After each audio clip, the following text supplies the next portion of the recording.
Hi, I'm Nina Garcia. You are watching CHIC.TV. So I'm here with my pal, Amy Silverberg, who is the fashion writer for In Touch magazine, and we just finished up with the Project Runway show. What did you think? Well, I thought overall seeing all the designers was pretty incredible, but I definitely had my favorites.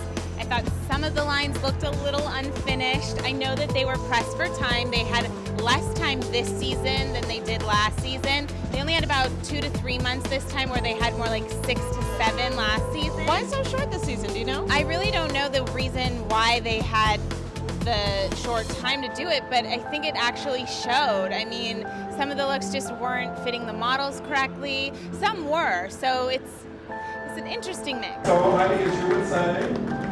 Let's start the show. So let's start with Jarrell. What did you think? Well, I thought, unfortunately, Jarrell, he was the first one to show. He usually has very outgoing style, little ornate, but this look in particular that he showed looked unfinished. There were a lot of uncut threads. There were threads hanging from the dresses, and the bustiers looked way too big for the models. There was so much extra room. It really looked like he didn't finish. Okay, and who was next? Well, after Jarrell came Suede. This was an interesting, I don't even know how to describe it in all honesty.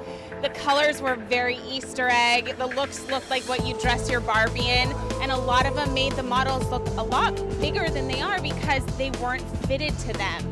And if they're not flattering on the models, there's no way they're flattering on everyday. You know, I hate to be so critical, but I think it was more like a question of his taste. I think that he has bad taste. Okay, hey, it's your job to be critical. Yeah. Okay, and then who else did we have? Then was Joe, and he was influenced by Americana, rock and roll, motorcycles, and I actually really liked his collection.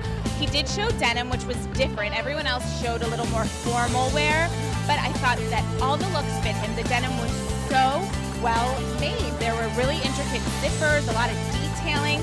I thought even his, like, he did an evening gown that was blue with white stars. Was the gown denim? No, the gown was actually more of like a silk. Okay. But it was cut on the bias. It looked beautiful on the model, and I really was impressed by his collection. And I've liked him throughout this season, and I think he really knows how to highlight the features of a woman. And how did Kenley match up with all this?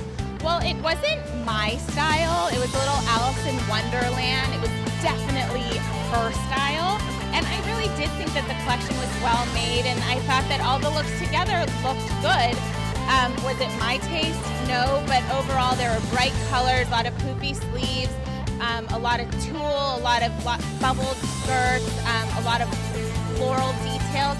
It was very girly, very fun, and it was well made. It just wasn't my favorite, and it didn't strike me as being something I hadn't seen before. And then, of course, Kato. Well, I was actually a little disappointed by her collection because throughout the series I really liked her stuff. And this was beautiful. It was sort of tribal influences, a lot of jeweled details.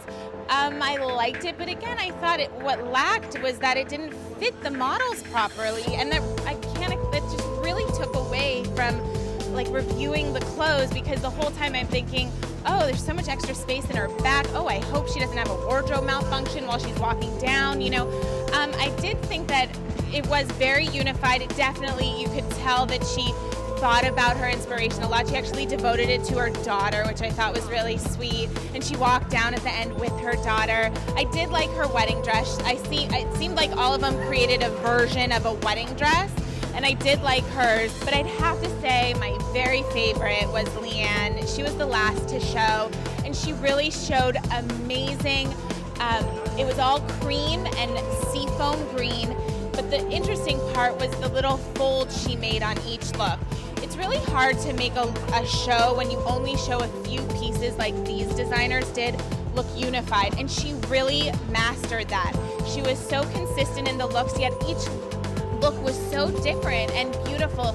But you had that one token fold on each piece. Yeah, there was these folds on each piece, and they were so beautiful because some were all cream, some were cream with like mint green inside. It was really ladylike, feminine, wearable, which I think some of these designers might not have been thinking what's wearable.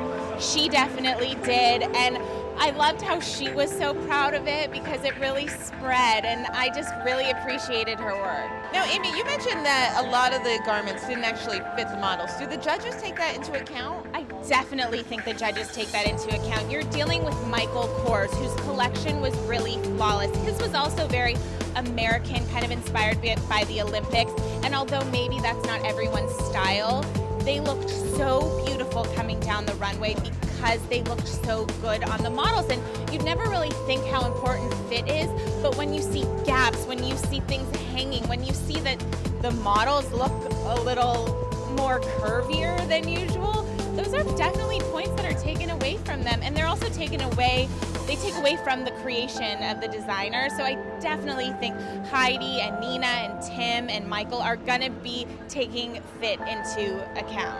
All right, well, thank you so much for your insight, Amy. Janice, this was awesome. Thanks, guys. That was it? Thank you all so very much for coming. This is our finalists.